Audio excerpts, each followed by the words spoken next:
तक आपने पढ़ा कि देव सिया से शादी के लिए अपनी माँ से बात करता है तो देव की माँ देव से नाराज़ होकर अपने कमरे में चली जाती है और इधर देव की दादी देव को समझाती है तो देव कहता है, दादी अब आप ही बताएं मैं क्या करूं। बेटा देव, कीर्ति से ही कर लो शादी, बहू सही है बेटा। दादी मैं शादी करूंगा तो सिया से ही, वरना मैं कभी शादी नहीं करूंगा।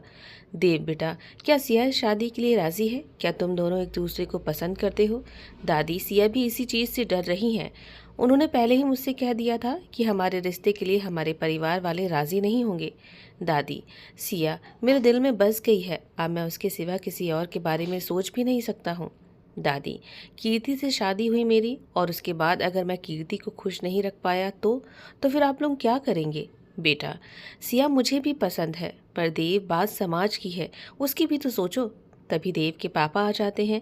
देव से कहते हैं, अरे भाई दादी और पोते में ऐसी कौन सी बात हो रही है जिससे दोनों के ही चेहरे उतरे हुए हैं। फिर दादी ने देव के पापा को सिया और देव के बारे में बताया तो देव के पापा हंसते हुए कहते हैं, तो इसमें इतनी गंभीर वाली बात क्या है जो दोनों ही परेशान हो? बेटा सिया और देव की शादी कैसे हो सकती है? दोनों ही तो अलग अलग समाज के हैं। अम्मा अब इस दौर में दो प्यार करने वालों को जुदा मत करिए। बेटा ये कैसी बातें कर रहे हो तुम? अम्मा पहले का ज़माना कुछ और था और अब का ज़माना कुछ और। अम्मा बच्चों की खुशी में ही खुशी अब हमें होनी चाहिए। वैसे भी देव समझदार है, वो जो भी फैसला लेगा सही ही लेगा। वैसे देव, तुम्हारी माँ को पता है तुम्हारे और सिया के बारे में? हाँ पापा, पर वो नाराज़ होकर मुझसे अपने कमरे में चली गई हैं। बेटा प्यार ऐसा ही होता है, अब तो कांटों पर चलने की शुरुआत हुई है, बस तुम्हें अपनी मंजिल पर डटे रहना है, मगर हो सके तो अपनी माँ का दिल मत दुखाना। पापा आप परेशान मत होइए, मैं ऐसा कुछ भी नहीं करूँगा जिससे माँ का दिल दुखे। दादी कहती है, देव काश मानवी से ही तेरी शादी हो गई होती तो आज सब कुछ कितना अच्छा होता। मानवी और तुम्हारी जोड़ी में बात भी थी और फिर दोनों ही एक समाज के भी थे। अम्मा पुरानी बातों से अब क्या फ़ायदा, वैसे भी जोड़ियाँ ऊपर से बनकर आती है, देव और मानवी की जोड़ी बनी ही नहीं थी, तभी तो दोनों अलग हो गए। भोलेनाथ जो चाहेंगे वही होगा अम्मा, मेरे आपके कहने से कुछ नहीं होता है। खैर मैं जरा देव की माँ को देख कर आता हूँ, कहकर देव के पापा वहाँ से चले गए। तभी देव का मोबाइल रिंग करता है। देव जेब से फ़ोन निकालता है और देखता है तो सिया का फ़ोन था। देव फ़ोन रिसीव करता है और बात करते हुए अपने कमरे में आ जाता है। देव क्या हुआ, आप परेशान है क्या? नहीं तो सिया, क्यों, आपको कैसे लगा कि मैं परेशान हूँ? पर देव आपकी आवाज़ से तो ऐसा लगता है कि कहीं खोए हैं आप। नहीं सिया, बस ऐसे ही। और आप क्या कर रही हैं? कुछ नहीं, बस थोड़ा काम से मार्केट आए थे। आप घर जा रहे हैं? मार्केट क्यों? बस ऐसे ही, शॉपिंग का मूड हुआ तो निधि के साथ आ गए। सिया आप वहीं रुकिए, मैं आ रहा हूँ। देव हम बस घर पहुँचने ही वाले हैं, रिक्शा हमारे घर के पास पहुँच जाएगा कुछ मिनटों में। सिया नहीं, आप घर मत जाइए, मुझे आपसे मिलना है। देव आप भी बच्चों जैसी जिद कर रहे हैं, टाइम तो देखिए। सिया जो समझे आप, बस मैं आपसे अभी इसी वक्त मिलना चाहता हूँ। क्या हुआ देव, सब ठीक है ना? सिया प्लीज़। ठीक है देव, हम यहीं घर के पास के ही पार्क में हैं। नहीं सिया आप वहीं रहिए, मैं बस अभी आया। ठीक है देव। फिर सिया फ़ोन रख देती है। सिया का परेशान चेहरा देख निधि बोली, क्या हुआ सिया? देव क्या कह रहे थे? निधि देव हमसे अभी मिलना चाहते हैं। सिया शाम के 7 बज रहे हैं, देर हुई तो घर पर जवाब क्या देंगे? निधि अब हम क्या करें, देव मान ही नहीं रहे थे। सिया एक बात पूछूं तुमसे? हाँ निधि पूछो। देव के लिए कुछ फीलिंग है क्या? हाँ फीलिंग तो है निधि, पर निधि देव समझ नहीं रहे और उन्हें समझाना हमारे बस से बाहर है। क्यों सिया? और मैं कुछ समझी नहीं। सिया रिक्शे से उतरती है और पैसे देने के बाद निधि से कहती है, निधि देव और हमारी शादी के लिए कोई मानेगा नहीं, और जब हमें इस रिश्ते का अंजाम पता है तो इस रिश्ते को आगे क्यों बढ़ाना? तो सिया फिर देव से क्यों बात करती है? मत कर, तेरे लिए प्रॉब्लम हो सकती है सिया, तुम फिर उसे बीच रास्ते में छोड़कर जाओगी तो उसे तकलीफ होगी। निधि तुम्हें क्या लगता है हमने देव से इस बारे में बात की नहीं होगी? हमने देव को सब कहा पर देव मान ही नहीं रहे हैं, तो अब हम क्या करें? सिया देव इसीलिए नहीं मान रहे क्योंकि वो जानते हैं कि कहीं ना कहीं तुम भी उनसे प्यार करती हो, इसीलिए वो ऐसा कर रहे हैं। प्यार दोनों तरफ है, तभी पहल है तुम दोनों में।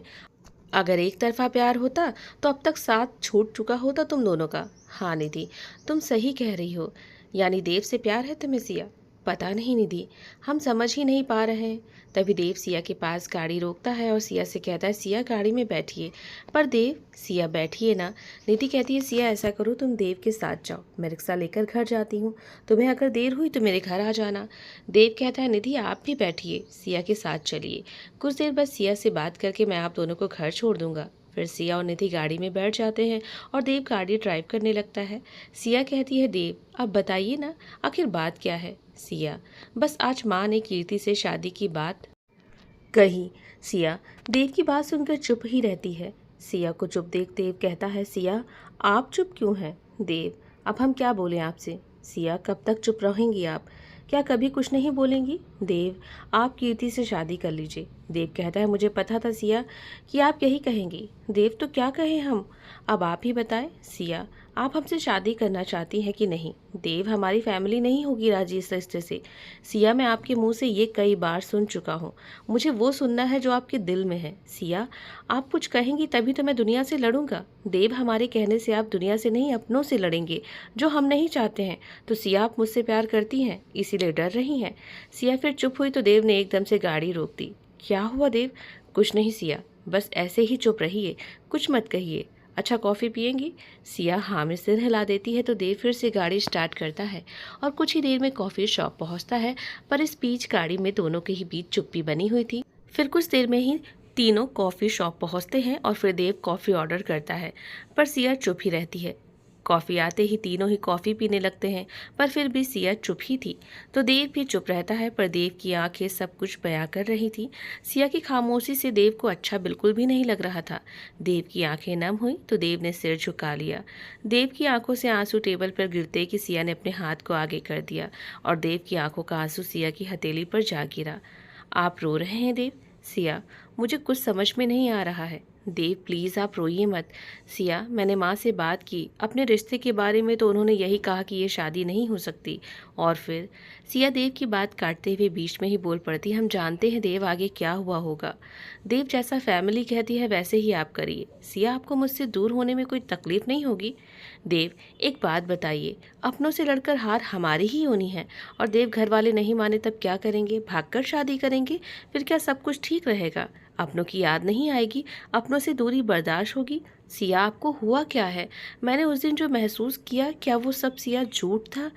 मैं समझ नहीं पा रहा हूँ आपको। और सिया, देव भागने वालों में से नहीं है और ना ही अपनों का दिल दुखाने वालों में से हूँ मैं। अगर यही होता ना तो आज मैं, खैर सिया, चलिए छोड़िए बात सारी। अब जब आप ही साथ नहीं तो फिर रास्ते और मंजिल की ज़रूरत ही क्या है। चलिए आपको मैं घर छोड़ देता हूँ। तीनों गाड़ी में आकर बैठते हैं।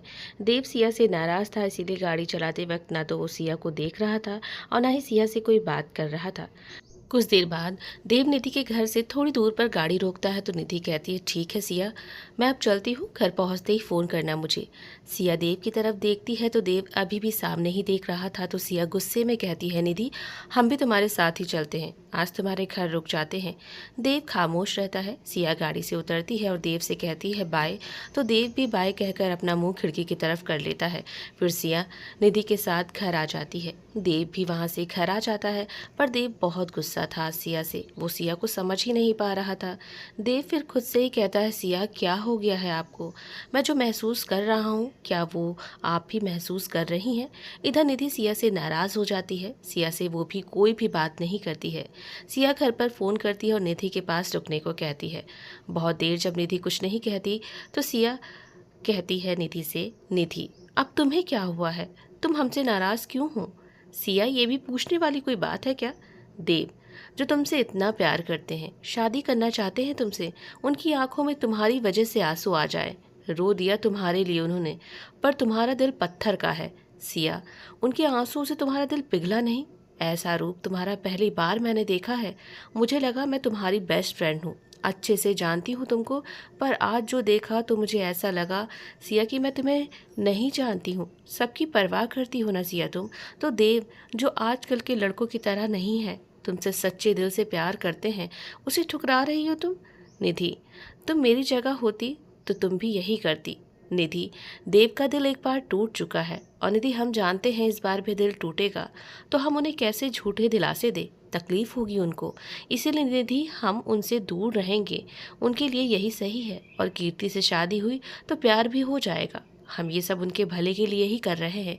पता नहीं सिया तुम क्या करना चाहती हो, अब तो मैं तुम्हें समझ नहीं पा रही हूँ, न जाने किस मिट्टी की बनी हो तुम। तभी निधि की माँ कमरे में आती हैं और कहती हैं निधि और सिया चलो खाना खा लो। निधि कहती है ठीक है माँ, आते हैं हम। चल सिया खाना खाते हैं, इस बारे में बाद में बात करेंगे। निधि हमारा मन नहीं है। अब क्यों मन नहीं है तुम्हारा सिया? पता नहीं, अजीब सी बेचैनी हो रही है निधि हमें। सिया ये बेचैनी देव के लिए है, उन्हें तुम कॉल कर लो, मैं कमरे में खाना लेकर आती हूँ। कहकर निधि चली जाती है। सिया देव को कॉल करती है। देव सिया का कॉल नहीं उठाता, वो बस अपने ही ख्यालों में गुम सोफे पर बैठे सिगरेट का कस ले रहा था। सिया देव को कई बार कॉल करती है पर देव सिया के कॉल का कोई जवाब नहीं देता है। निधि कमरे में खाना लेकर आती है। क्या हुआ सिया, देव से बात हुई? नहीं निधि, देव हमारा फ़ोन नहीं उठा रहे हैं। सही तो है निधि, तुम तो हमें समझो, कितनी फिक्र हो रही है उनकी हमें। तो देव का दिल दुखाने से पहले सोचना चाहिए था ना सिया। और जब तुम प्यार नहीं करती हो देव से तो उनकी फिक्र क्यों कर रही हो? चलो खाना खा लो। नहीं निधि, हमें भूख नहीं है। ठीक है, जैसे तुम्हारी मर्जी। हाँ, अब तुम भी नाराज़ हो रही हो हमसे, सारी गलती हमारी ही है ना सिया? तुम्हारी ही गलती है। और फिर निधि खाना खाकर सीधे बिस्तर पर लेट जाती है और सिया से कहती है बस कर सिया, देव को अब फ़ोन मत लगा। जब तुमने उन्हें मना कर दिया है, प्यार नहीं है उनसे, तो अब देव क्यों तेरा फ़ोन उठाएंगे? और सही है, कीर्ति बेस्ट रहेगी देव के लिए। वैसे भी देव और कीर्ति की जोड़ी परफेक्ट है। निधि जले पर नमक छिड़क रही हो। सिया, देव ने तुम्हारा दिल तोड़ा है क्या जो तुम्हें दर्द हो रहा है? और चुपचाप सो जाओ। इधर रात भर देव को सिया फ़ोन करती रही पर देव ने सिया का कॉल नहीं उठाया। दोनों ही जग रहे थे, दोनों ही की आंखों से नींद गायब थी। पर सिया की चुप्पी से देव बहुत हर्ट हुआ था, इसीलिए गुस्से में देव सिया का कॉल नहीं उठा रहा था। देव सोया नहीं, वो सुबह के 5 बजते ही जिम के लिए निकल गया। इधर सिया की आंख लग जाती है, तब उसकी आंख खुलती है तो सुबह के 9 बज रहे थे। सामने बैठी निधि चाय पी रही थी। सिया आंखें मीचते हुए निधि से कहती है आज से तुम हमारी दोस्त नहीं दुश्मन हो। हाँ, मैं आज से तुम्हारी दुश्मन हूँ सिया। जो मेरे देव का दिल दुखाएगा वो मेरा दुश्मन ही है। निधि, सिर में बहुत तेज़ दर्द है तो मैं क्या करूँ? और जाओ फ्रेश हो जाओ, मैं चाय लेकर आती हूँ। सिया कुछ देर में फ्रेश होकर आती है और देव को कॉल करती है। देव कॉल उठाता है। हाँ सिया बोलिए। देव, ये क्या बात हुई? हम रात से आपको कॉल कर रहे हैं, आप उठा क्यों नहीं रहे? सिया, जब आपको चुप ही रहना है तो फिर फ़ोन क्यों कर रही थी? देव, तो क्या आप दोस्ती का भी रिश्ता नहीं है? सिया, दोस्ती का रिश्ता है और रहेगा। सॉरी, बस बहुत गुस्सा था। क्या कर रही हैं आप? देव, हमें आपसे मिलना है। सिया, ठीक है, शाम को मिलते हैं। नहीं, हमें अभी मिलना है। सिया, मैं बस अभी एक मीटिंग के लिए जा रहा हूँ। देव, हमें मिलना है तो मिलना है। सिया, मैं 1 घंटे के बाद कॉल करता हूँ आपको। लेकिन देव फिर कॉल काट देता है और कहता है सिया, आपको अपने दिल की बात तो मुझसे ही पड़ेगी। मैं आपको इग्नोर करके खुद खुश नहीं रह सकता हूँ। पर सिया, मैं आपको खो भी तो नहीं सकता हूँ। इधर सिया बहुत परेशान हो गई। 2 घंटे से सिया देव के कॉल का इंतज़ार कर रही थी पर देव का कोई कॉल नहीं आता है। और जब सिया देव को कॉल करती है तो देव का फ़ोन ऑफ आ रहा था। सिया को अब बेचैनी सी होने लगती है। सिया फौरन निधि से कहती है निधि चल तैयार हो जल्दी से। निधि हैरानी से कहती है क्यों, अब इस धूप में कहाँ जाना है? चल, देव के ऑफिस हमें जाना है। देव के ऑफिस पर क्यों? निधि कहा ना बस तैयार हो जा। निधि जल्दी से तैयार होती है और फिर सिया निधि घर से बाहर आकर रोड पर आते हैं और ऑटो करके देव के ऑफिस की तरफ निकल जाते हैं। निधि कहती है तुम्हें देव के ऑफिस का पता मालूम है? हाँ, पर कैसे? निधि, बस पता है। तो सिया आप क्यों परेशान हैं, ये तो मुझे बताओ। और सिया, तुम्हारे मन में क्या चल रहा है? निधि, जब भी उनसे मिलती हूँ। निधि बड़ी आंखें करते हुए कहती है कौन उनसे? अरे मतलब निधि, देव से। तो कभी हाथों पर चोट होती है तो कभी उन्हें फीवर रहता है। वो ठीक है ना, एक बार देख लूँ फिर नहीं करूँगी परवाह। बस भोलेनाथ जी से यही प्रार्थना है कि देव ठीक रहे। सिया कुछ देर में देव के ऑफिस के पास पहुँचती है। सिया जैसे ही बिल्डिंग के गेट के पास जाती है तो गार्ड कहता है ID दिखाइए, किस काम से आप आई हैं? सिया फिर देव को फ़ोन करती है तो फ़ोन ऑन हो गया था। रिंग जाती है। देव फ़ोन उठाता है। हाँ सिया। देव, हम आपके ऑफिस के बिल्डिंग के नीचे खड़े हैं। सिया, आप यहाँ? मैं अभी आया सिया। देव फ़ौरन नीचे गेट के पास आता है। देव गेट खोलने का इशारा करता है गार्ड को। गार्ड फ़ौरन गेट खोलता है। देव को देख सिया की जान में जान आती है। सिया, आप भी? अच्छा देव ठीक है, हम अब जा रहे हैं। कहाँ जा रही हैं? वो एक काम याद आ गया है। सिया, चलिए आपको ऑफिस दिखाता हूँ। नहीं, वो हम रात से ही निधि के घर पर हैं। माँ सुबह से ही कॉल कर रही हैं। हम बाद में मिलेंगे देव आपसे। देव ने फौरन सिया का हाथ पकड़ लिया और सिया को अपने ऑफिस के अंदर ले आया। वहाँ सभी देव को देख हैरान थे। देव सिया को लेकर अपने कैबिन में आता है और साथ में निधि भी आती है। निधि कहती है सिया से, सिया मैं अभी आई, समर का बहुत देर से कॉल आ रहा है। पर निधि फौरन कैबिन से निकलकर बाहर आ गई और बाहर ही रखे सोफे पर निधि बैठ जाती है। सिया बैठो, कॉफ़ी मंगवाऊं या चाय? सिया की तो आवाज़ ही नहीं निकल रही थी। सिया क्या हुआ, बैठिए। हाँ हम बैठ जा रहे हैं। आप भी तो बैठिए। देव सिया के चेहरे को देख समझ जाता है कि सिया घबरा रही है। देव सिया के पास आता है तो सिया नजरें झुकाए खड़ी रहती है। देव वहीं टेबल पर बैठ जाता है और सिया से कहता है, क्यों दूर भाग रही हो सिया मुझसे आप, जबकि आपको अच्छे से पता है ना मैं आपको दूर खुद से भागने दूंगा और ना ही आप मुझसे दूर भाग पाएंगी। तो फिर से कोशिश करना बंद कर दीजिए। देव के ऐसे रहने से सिया के दिल की धड़कनें तेजी से धड़कने लगती है। खुद को संभालते हुए सिया देव से कहती है, देव ठीक है, अब हम चलते हैं। कहकर सिया कैबिन के दरवाजे के पास गई और दरवाज़ा खोलने की कोशिश करने लगती है। सिया ने हैरानी से देव की तरफ देखा और कहा, देव आप समझ क्यों नहीं रहे हैं? सिया, ठीक है तो आप जाइए। और आप सही कह रही हैं, मैं आप कीर्ति से शादी के लिए तैयार हूँ। फिर देव अपने मोबाइल को टेबल से उठाकर नंबर डायल करता है और फिर सिया को देखता है।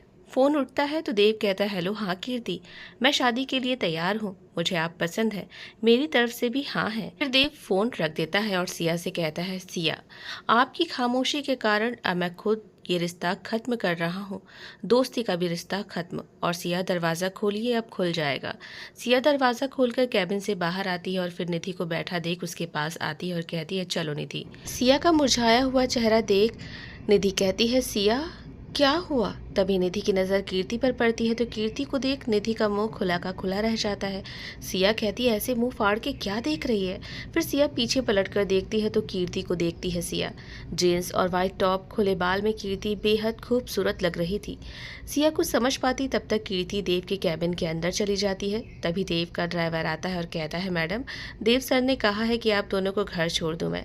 सिया कहती है, नहीं हम चले जाएंगे, लेकिन मैम वो सर का ऑर्डर है, तो आप अपने देव सर से कह दीजिएगा, उनका ऑर्डर हम पर नहीं चलेगा। फिर ड्राइवर देव को फ़ोन करता है। सिया निधि से कहती है, चल निधि। तभी ड्राइवर कहता है, रुकिए मैम, ये लीजिए, देव सर से बात कीजिए।